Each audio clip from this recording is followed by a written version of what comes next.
আসসালামু আলাইকুম, ব্যাংটক চ্যানেলে আপনাদের সবাইকে স্বাগত জানাচ্ছি।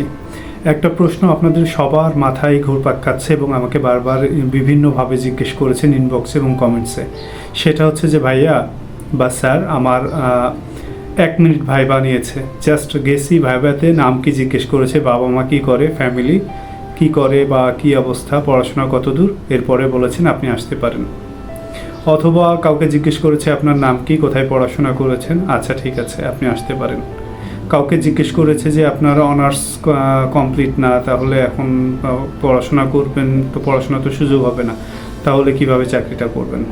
এরকম মেন কথা হলো যে ম্যাক্সিমাম ভাইবা যেটা হয়েছে যে 1 থেকে 1 মিনিটের মধ্যে অথবা 1-1.5 মিনিটের মধ্যে জাস্ট পার্সোনাল কিছু কোশ্চিন করে নাম জিজ্ঞেস করে ছেড়ে দিয়েছে।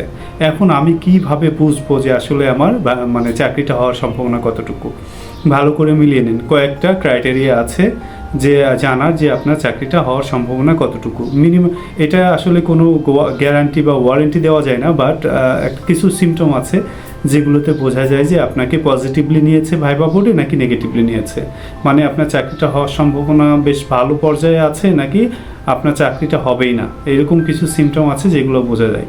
দেখুন, কথা হচ্ছে যে টাইম ডিউরেশনটা ব্যাপার না, কোয়ালিটি টাইমটা ব্যাপার। অর্থাৎ আপনি মনে করেন একজন 5 মিনিট আছে, বাট তার সাথে মানে তাচ্ছিল্যভাবে কথাবার্তা বলেছে বা সেই রকম আসলে মনোযোগী হয়ে কথাবার্তা বলেনি। সো এই ব্যাপারটা আসলে খেয়াল রাখতে হবে যে আপনি আসলে কতটা মনোযোগী দিয়ে, কতটা কেয়ারফুলি আপনার সাথে কথাটা বলেছে। এবং আরেকটা দ্বিতীয় কথা হচ্ছে যে আপনার মার্কসটা কেমন ছিল। অনেকে আছে যে প্রিলি এবং রিটেনে বেশ ভালো মার্কস পেয়েছেন। যারা প্রিলি এবং রিটেনে 35+ বা 35-এর কাছাকাছি পেয়েছেন তাদেরকে ধরা হচ্ছে যে বেশ ভালো মার্কস। তো আপনারা যদি 35-এর কাছাকাছি পেয়ে থাকেন সেক্ষেত্রে, এবং ভাইবাটা যদি আপনার মোটামুটি হয়ে থাকে, অর্থাৎ আপনাকে 1 মিনিটটা বড় ব্যাপার না, দেখা যাচ্ছে আপনার কনসেন্ট্রেশন দিয়েছে আপনার প্রতি, আপনাকে যতটুকুই রাখছে আপনার দিকে মনোযোগী ছিলে তারা, এবং আপনার ড্রেসআপটা খুব ভালো ছিল, যেটা আপনার সাথে যখন কথা বলেছে তখন তারা হাস্যোজ্জ্বলভাবে ফ্রেন্ডলি কথাবার্তা বলেছে। সো এই বিষয়গুলো আসলে অনেক কিছুই প্রমাণ করে বা অনেক ইঙ্গিত বহন করে যে তারা আপনার ব্যাপারে পজিটিভ। এবং অনেকে বলছে মাস্টার্স পাস করেছি, আমার মাস্টার্স নিয়ে জিজ্ঞেস করেছে যে মাস্টার্স পাস করে তাহলে কেন এটাতে অ্যাপ্লাই করেছেন, কেন্দ্র ব্যবস্থাপকে কেন অফিসারে অ্যাপ্লাই করেননি, যে এটা কি আমার নেগেটিভ হিসাবে নেবে কিনা বা এইটা কোনো ইম্প্যাক্ট পড়বে কিনা। আসলে এরকম কোনো ইম্প্যাক্ট পড়বে না। আপনার যদি প্রিলি এবং রিটেনটা ভালো হয়ে থাকে সেই অনুসারে আপনাকে ভাইবাতে মার্কসটা কাউন্ট করবে।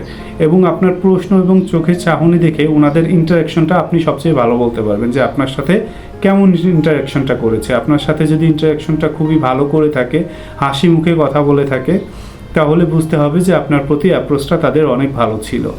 এই বিষয়ে আমি আসলে আরও বিস্তারিতভাবে একটা ভিডিও দিব, যেহেতু অনেকেই জানতে চাচ্ছেন যে আসলে কিভাবে বুঝবো বা আমার কোনো সম্ভাবনা আছে কিনা, বা একেবারেই আমার কোনো সম্ভাবনা কি শেষ হয়ে গেল কিনা। আসলে কোনো সম্ভাবনাই শেষ হয়ে যায় না, আপনারও সম্ভাবনা আছে। সো আপনি জাস্ট এই বিষয়গুলো মিলাই দেখেন যে আপনার সাথে সুন্দর বিহেভ করেছে কিনা, ভালোভাবে কথা বলেছে কিনা, এবং মৃদু হাসি মুখে কথা বলেছে কিনা, এবং অ্যাপ্রোচটা তাদের ভালো ছিল কিনা, এবং আপনি যে অ্যান্সারগুলো দিয়েছেন সেইগুলো আপনার জন্য আপনার কাছে কী মনে হয় সেগুলো সুইটেবল ছিল কিনা, এবং প্রিলি এবং রিটেনের রেজাল্টটা অনেকটা ভালো ছিল কিনা বা 35 বা 35-এর উপরে ছিল কিনা। এই ক্রাইটেরিয়াগুলো যদি মিলে যায় তাহলে বুঝবেন যে আপনার আলহামদুলিল্লাহ অনেক ভালো সম্ভাবনা আছে, এবং আল্লাহর কাছে শুকরিয়া আদায় করেন এবং দোয়া করেন দিন শেষে যেন চাকরিটা আপনার হয়।